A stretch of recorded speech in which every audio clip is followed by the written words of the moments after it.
मधुबनी लोकसभा चुनाव की डेट जो सामने आ रही है त्यों जो समर्थक है जिस भी पार्टी की वो लगातार मेहनत खुल के कर रहे हैं।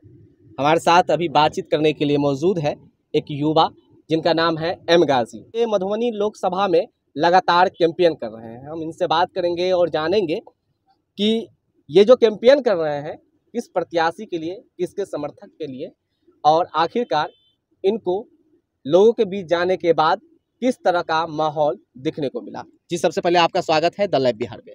शुक्रिया द लाइव बिहार के तमाम नाजरीन और सामीन का भी। ये बताइए कि आप मधुबनी लोकसभा आए हुए हैं, कैसा लग रहा है यहाँ का माहौल? माहौल बहुत अच्छा है। अभी हम आज पिछले 2 दिन से मुसलसल कैंपेनिंग कर रहे हैं। लोग एक ऑप्शन तलाश कर रहे हैं और उस ऑप्शन को देखते हुए जो ख़ास तौर पर एक माइनॉरिटीज़ हैं और माइनॉरिटीज़ में दबे कुचले लोग हैं, चाहे वो आदिवासी हैं, जो भी पिछड़ा तबका है जिनका मुसलसल शोषण किया गया है, आज वो एक ऑप्शन तलाश कर रहे हैं और उस ऑप्शन की तलाश में उन्हें जो ऑप्शन मिला है वो असदुद्दीन ओवैसी साहब हैं। तो हम देख रहे हैं कि माहौल बड़ा अच्छा है और मुझे उम्मीद है कि ये माहौल वोट में तब्दील होगा और इंशाअल्लाह बड़ी कामयाबी एमआईएम को मिलेगी यहाँ से। देखिए, असदुद्दीन ओवैसी को लेकर तो लोग जागरूक हैं, लेकिन यहाँ के जो प्रत्याशी है मधुबनी लोकसभा से, उनके बारे में क्या कहेंगे? नहीं, जाहिर सी बात है कि एक युवा को मौका मिला है। हो सकता है कि बहुत सारे लोगों तक वो पहुंच नहीं पाए हों, लेकिन उस युवा का जो बैकग्राउंड है वो जहां तक हो सका है अब तक जो हमें बताया गया कि वो जब कभी भी ज़रूरत पड़ी है वो आवाम के बीच में खड़े हुए हैं और ओवैसी साहब ने एक युवा को मौका दिया है।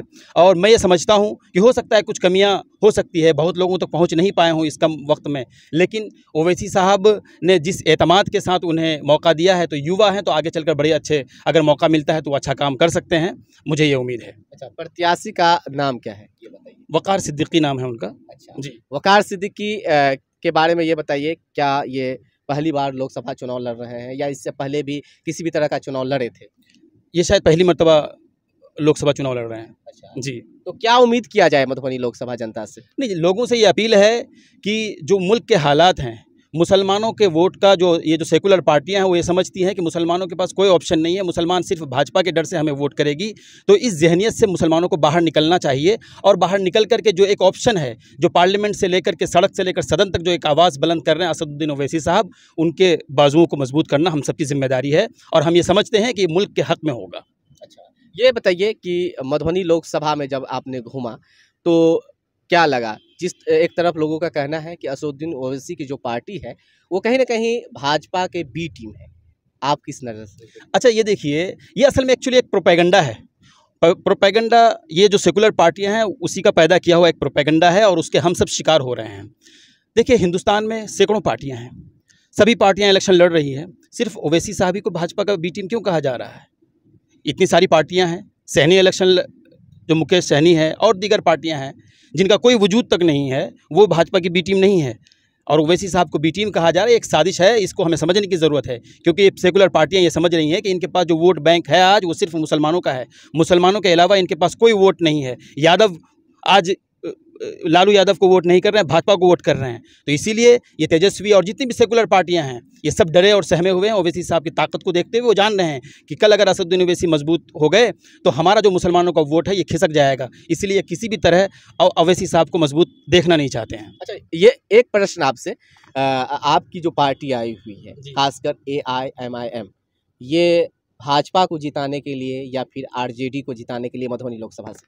नहीं, खुद जीतने के लिए पार्टी आई। कोई भी पार्टी दूसरे को जिताने के लिए थोड़ी आती है। कैंडिडेट कभी दूसरे को जिताने के लिए कभी नहीं आता है। ओवैसी साहब मुसलसल मेहनत कर रहे हैं, सीमांचल में उन्होंने मेहनत किया, उनके 4-5 विधायक जीत करके आए, तो जाहिर सी बात है खुद जीतने के लिए आए हैं और उसके लिए वो कोशिश कर रहे हैं। ओवैसी साहब भी खुद यहाँ आकर कैंपेन करेंगे, उनके पार्टी के जो दीगर लीडरान हैं वो भी आएंगे, अख्तर ईमान साहब खुद आएंगे यहाँ पर। तो पूरी पार्टी मजबूती के साथ इलेक्शन लड़ रही है और वकार सिद्दीकी के साथ पूरी पार्टी खड़ी है। तो हमें उम्मीद है कि हम पार्टी के जितने भी लोग हैं सभी लोग इलेक्शन जीतने के लिए यहाँ आएंगे, हारने के लिए या किसी को जिताने के लिए नहीं।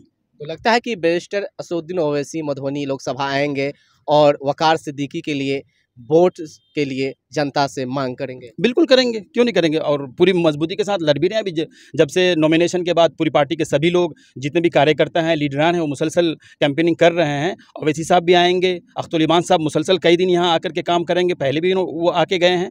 तो हमें उम्मीद है कि इसके नताइज बेहतर निकलेंगे। तो क्या कहेंगे आप लास्ट में जाते जाते मधुबनी लोकसभा की जनता से? जनता से ये कहना चाहेंगे कि ये जो ये जो सेकुलरिज्म का जो हमें एक वो दिया गया, ये क्या कहते हैं, सेकुलरिज्म का जो एक वो छोड़ा गया है, शगुफ़ा छोड़ा गया है, उससे हमें बाहर निकल करके हमें ये समझना चाहिए कि अगर कोई मुस्लिम क़यादत उभर रही है तो उन्हें मजबूत करना चाहिए। हर जितने भी पार्टियां हैं, जितने भी लोग हैं और जितने भी कम्युनिटीज़ हैं, उनके दरमियान एक लीडर उभरा हुआ है, तो मुसलमानों का कोई लीडर क्यों ना उभरे। ये लोग सेकुलर पार्टियां सिर्फ ये चाहती हैं कि मुसलमानों का सिर्फ वोट चाहिए, मुस्लिम लीडर नहीं कोई चाहिए, और अवैसी साहब वो ऑप्शन दे रहे हैं। और हम ये समझते हैं कि इंशाअल्लाह आने वाले वक्त में उसका पूरे सीमांचल के अंदर, पूरे बिहार के अंदर एक मजबूत विकल्प मुसलमानों का और माइनॉरिटीज़ का एक विकल्प निकलेगा। हम लोगों से अपील करेंगे, आप मजबूती के साथ साथ दीजिए, उसके बेहतर नताइज होंगे।